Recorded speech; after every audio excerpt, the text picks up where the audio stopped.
दोस्तों आज मैं आप सबको बहुत ही बड़ी एप्लीकेशन के बारे में बताना चाहता हूं जो डेली हंट द्वारा बनाई गई है। इस साल डेली लर्न ने IHU स्कॉलरशिप एग्जाम रखा है जिसमें भाग लेकर आप laptop, mobile phone, smart watch भी जीत सकते हैं। तो डिस्क्रिप्शन में दिए गए लिंक पर क्लिक करके जल्दी से स्कॉलरशिप में रजिस्टर कीजिए और पाइए 50 करोड़ की स्कॉलरशिप जीतने का मौका। दोस्तों इसकी सबसे बड़ी खूबी यह है कि पहली बार किसी ने बड़े शहरों के साथ साथ छोटे शहरों और ग्रामीण भागों तक क्वालिटी एजुकेशन पहुँचाने का निर्णय लिया है और यहाँ इंग्लिश के साथ साथ हिंदी माध्यम में भी आप पढ़ सकते हैं। डेली लर्न जल्द ही अपना ऐप भी लाने वाला है जहाँ आपको live class study notes, test series and quiz मिलेगी। तो आप वेट किसका कर रहे हो, जाइए लिंक डिस्क्रिप्शन में दे रखा है और इनाम जीतिए। नमस्कार दोस्तों, मैं रमेश काला। साथियों कक्षा 12 ज्योग्राफी का 4 अप्रैल के लिए हम तैयारी कर रहे थे। बहुत ही महत्वपूर्ण वीडियो मैं लेकर आ रहा हूं। मैंने आपको कहा था कि 4 वीडियो आपके ज्योग्राफी के आएंगे। 4 वीडियो में पूरी ज्योग्राफी को मैं कंप्लीट कर दूंगा उत्तर सहित, जिससे आपका स्कोर आराम से 90 पार जाएगा अगर वो आप 4 वीडियो देख लेते हो।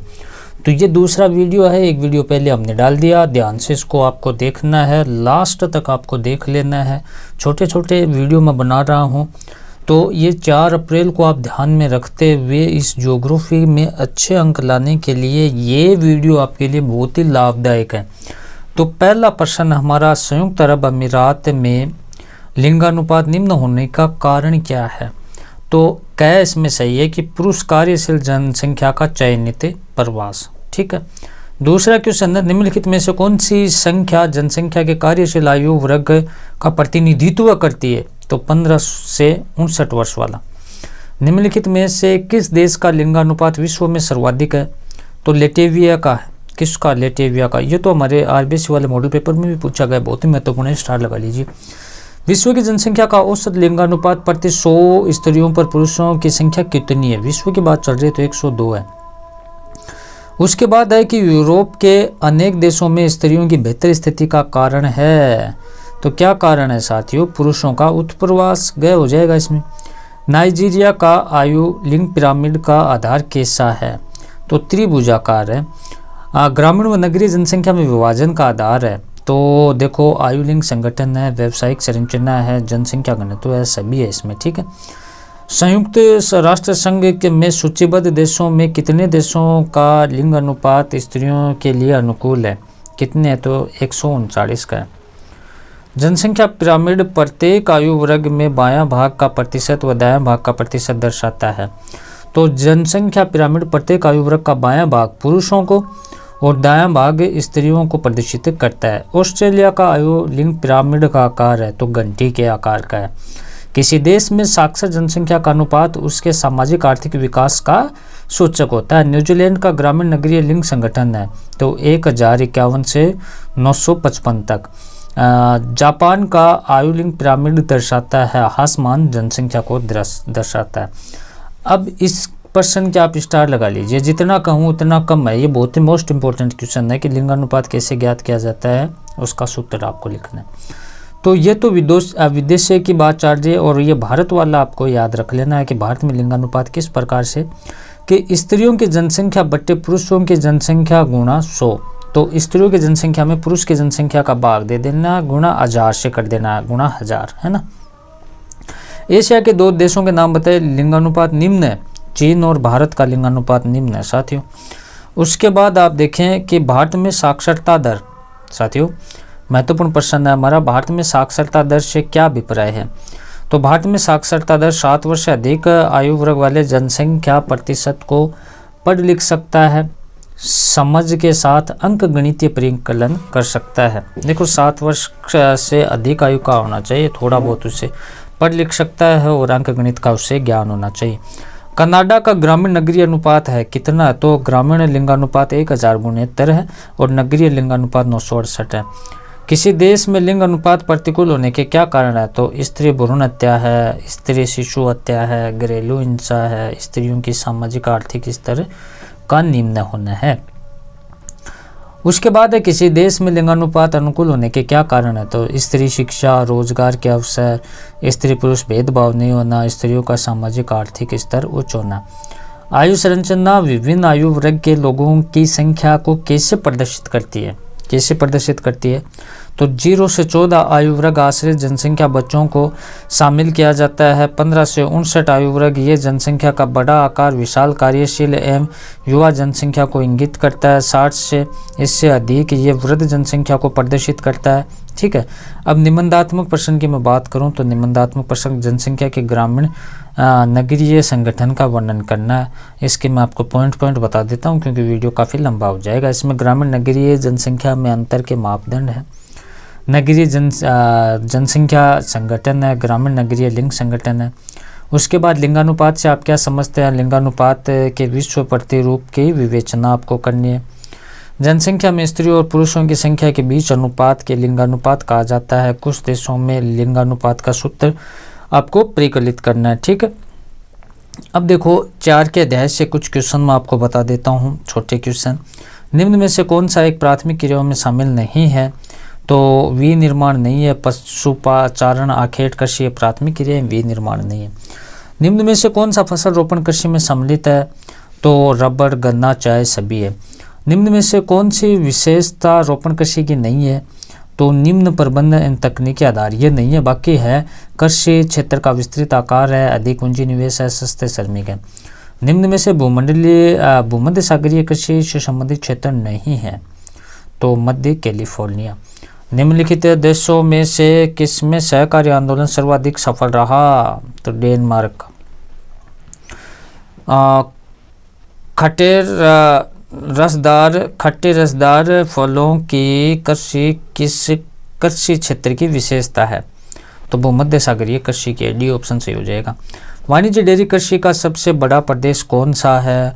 तो उत्तरी पश्चिमी यूरोप है। सामूहिक कृषि का प्रारंभ सर्वप्रथम कहाँ हुआ? सोवियत संघ में हुआ था। ट्यूलिप पुष्प की कृषि के लिए विख्यात देश कौन सा है? तो नीदरलैंड है। निम्न में से कौन सी एकल कृषि नहीं है? तो एकल कृषि नहीं है, तो मिश्रित कृषि नहीं है। प्राथमिक क्रियाओं के संलग्न लोग कहलाते हैं। प्राथमिक क्रियाओं के संलग्न लोग कहलाते हैं लाल कॉलर श्रमिक। ब्राज़ील में कॉफ़ी के बागान कहलाते हैं फेजेंडा कहलाते हैं, स्टार लगा लीजिए आप इसके। मिश्रित कृषि में फसल उत्पादन एवं पशुपालन क्रियाएं शामिल हैं। सोवियत संघ में सामूहिक कृषि को क्या कहा जाता है? कोलखोज कहा जाता है। अंगूर की कृषि की क्षेत्र की विशेषता आपको बतानी है, तो अंगूर की कृषि भूमध्य सागरीय क्षेत्र की विशेषता है। आर्थिक क्रिया क्या है? तो मानव के वे सभी क्रियाकलाप जिनमें आय प्राप्त होती है वो आर्थिक क्रियाएं कहलाती है। ऋतु प्रवास किसे कहते हैं ये आपको बताना है। उसके बाद में देखो मैं आपको कुछ छोटे क्वेश्चन और बता देता हूँ। जो आपको मैं क्वेश्चन बता रहा हूँ उसको अच्छे से आप देखें। आदिमकालीन मानव जीवन निर्वाह के लिए कौन से 2 प्राचीनतम ज्ञात आर्थिक क्रियाओं पर निर्भर करता है? आखेट और भोजन संग्रह। इस प्रश्न को आप अच्छे से देखें। चलवास्य पशुचारण एवं वाणिज्य पशुपालन में अंतर बताना आपको। तो चलवास्य पशुचारण, वाणिज्य पशुपालन ये जीवन निर्वाह पर आधारित व्यवसाय है, ये व्यापार आधारित व्यवसाय है। पानी व चारागाह की उपलब्धता के अनुसार स्थानांतरित होते हैं। विस्तृत क्षेत्र में फैले स्थायी फार्मों में पशुओं को रखा जाता है इसमें, और पशुओं का विशेष ध्यान नहीं दिया जाता। प्रमुख क्षेत्र हैं सहारा मरुस्थल, मध्य एशिया, यूरोप, एशिया के टुंड्रा प्रदेश, और इसमें पशुओं को वैज्ञानिक तरीके से देखभाल की जाती है। इसमें न्यूजीलैंड, ऑस्ट्रेलिया, यूएसए, अर्जेंटीना। फिर आप इस प्रश्न को अच्छे से तैयार करें। आदिकालीन निर्वाह कृषि या स्थानांतरित कृषि का आपको वर्णन करना है। 5 के पार्ट से हमें कौन कौन से प्रश्न याद करके जाना है जिससे हमारा 4 अप्रैल का पेपर बहुत अच्छे से जाए। निर्माण की सबसे छोटी इकाई है तो कुटीर उद्योग। रूहर कोयला क्षेत्र कौन से देश में स्थित है? तो जर्मनी में है। निम्न में से आधारभूत उद्योग है। आधारभूत उद्योग लौह इस्पात उद्योग। संयुक्त राज्य अमेरिका का कौन सा क्षेत्र जंग के कटोरे के नाम से प्रसिद्ध है? तो पिट्सबर्ग। कौन सी अर्थव्यवस्था में उत्पादन का स्वामित्व व्यक्तिगत होता है? तो पूंजीवाद में। रसायन आधारित उद्योग है। रसायन आधारित उद्योग है तो पेट्रो रसायन, नमक, गंधक, कृषि रेशे, प्लास्टिक निर्माण उपयोग सभी हो गए। पशु आधारित उद्योग है तो इसमें चमड़ा, ऊनी वस्त्र, हाथी दांत सभी हो गए। निम्न में धुएं से चिमनी वाला उद्योग है तो ये बाहरी इंजीनियरिंग, धातु पिघालने वाले उद्योग, रसायन निर्माण सभी हो गए।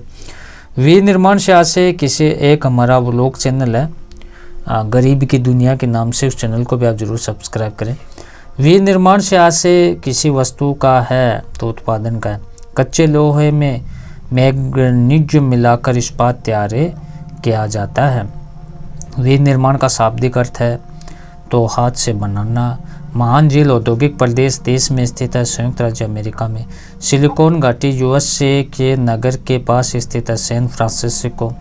द्वितीय क्रियाएं किसे कहते हैं? उदाहरण द्वारा आपको लिखना है कि प्रकृति में पाए जाने वाले कच्चे माल को परिष्कृत कर मूल्यवान बनाना द्वितीय क्रिया कहलाती है। उदाहरण के लिए विनिर्माण, प्रसंस्करण, निर्माण, अवसंरचना उद्योग।